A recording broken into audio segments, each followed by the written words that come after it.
The website Groupon has become an online powerhouse offering coupons from hundreds of thousands of businesses.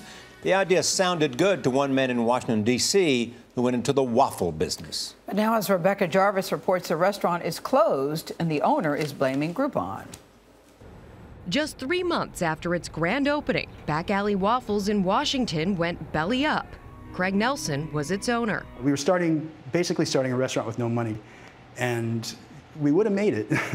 You know, every week was better. Hoping to kickstart his business, Nelson signed up with Groupon, the online discounter, and lots of hungry customers showed up looking for cheap meals. But Nelson said customers gobbled up his waffles faster than he could afford. And we have to lay out the costs of, the food and the labor and everything to satisfy those Groupon holders, and we just couldn't. We were so tight financially that we just couldn't bear the cost of that, and it forced us under. Are you saying then your business would still be here if you hadn't done Groupon? I think so. I think that's certainly the case.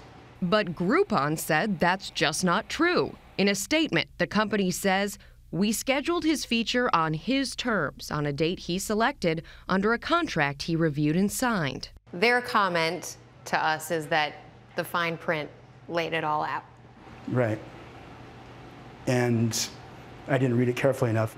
Their fine print got me, if you want to put it that way. Nelson's deal with Groupon, like most deals with the company, called for him to receive payments in 3 installments.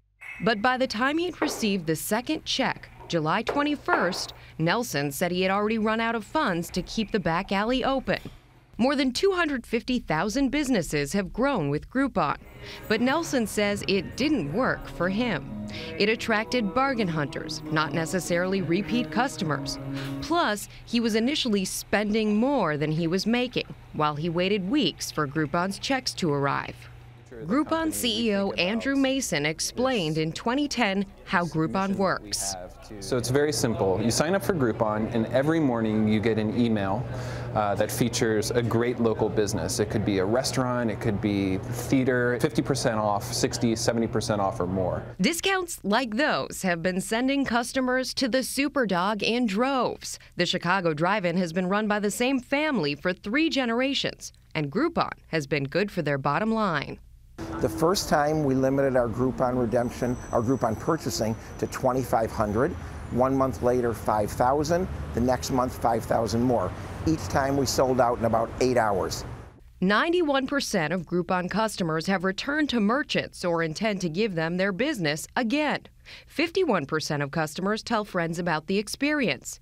And 74% of merchants report that Groupon customers brought friends. As for the back alley, Groupon said it already paid Nelson more than $2,100, including more than $1,400 for customers who never used their coupons. We always hate to hear that a local business has decided to close, but the math does not point to Groupon as the cause, Groupon said. In fact, before the back alley closed, the health department sent Nelson a cease and desist letter for failing to get the necessary permits to serve food.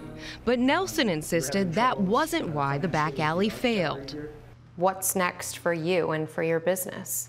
I was thinking about writing a book, how to fail your way to fame, but I don't know. For CBS This Morning, Rebecca Jarvis, Washington. Yeah, I'm sorry the business closed, but I'm still trying to figure out how Groupon is responsible, especially when you have the owner saying, "I didn't read the fine print." Yeah. But he also, as he indicated himself, he did not have a lot of cash going in, so he was on a very tight budget in a very difficult business, the restaurant business. Yeah. I'm sorry to hear that.